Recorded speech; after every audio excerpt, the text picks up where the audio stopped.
ॲप्रॉक्स सकाळचे 10:30 वाजलेत. आता आपण निघालो आहोत कीर्तिचंद कॉलेज नाशिकच्या गंगापूर रोडवरून.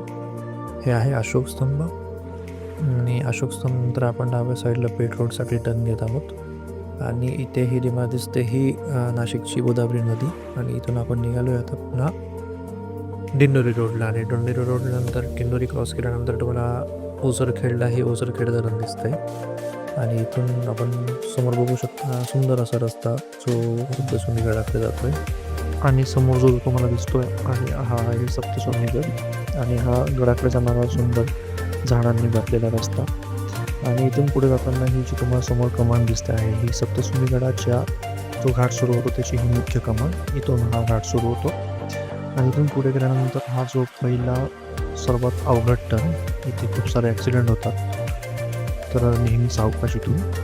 आणि इथून पुढे गेल्यानंतर हा गडाचा सुंदर असा डोंगरांचा व्ह्यू आणि नेहमीप्रमाणे मी जेव्हा जातो तेव्हा मला हा टर्न खूप आवडतो.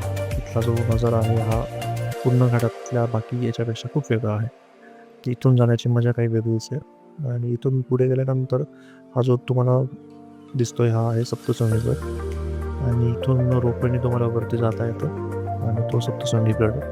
पण आम्ही पायऱ्यांनी जायचं ठरवलं.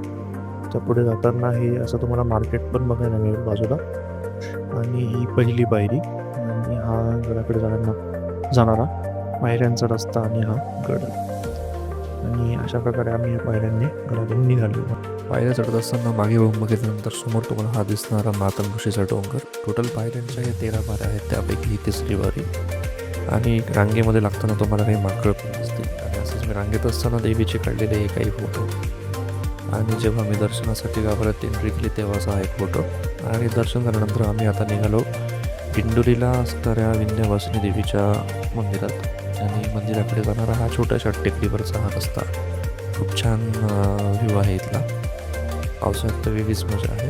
इथून टर्न घेतल्यानंतर डाव्या साईडला आता जे समोर तुम्हाला दिसणार आहे ते आहे विंध्यवासिनी देवीचं मंदिर आणि इथे मी साईडला गाडी पार्क करून ही मुख्य कमान इथून मी एंट्री केल्यानंतर पुढे गेल्यानंतर आता हे तुम्हाला जे दिसतंय हे पूर्ण आहे विंध्यवासिनी देवीचं मंदिर. एक छोटंसं महादेवाचं मंदिर पण आहे आणि हा आहे त्या मंदिराचा गाभारा आणि ह्या देवीचा तो फोटो. अशा प्रकारे आम्ही आमची पूर्ण ट्रिप केली आणि घरी निघालो परत.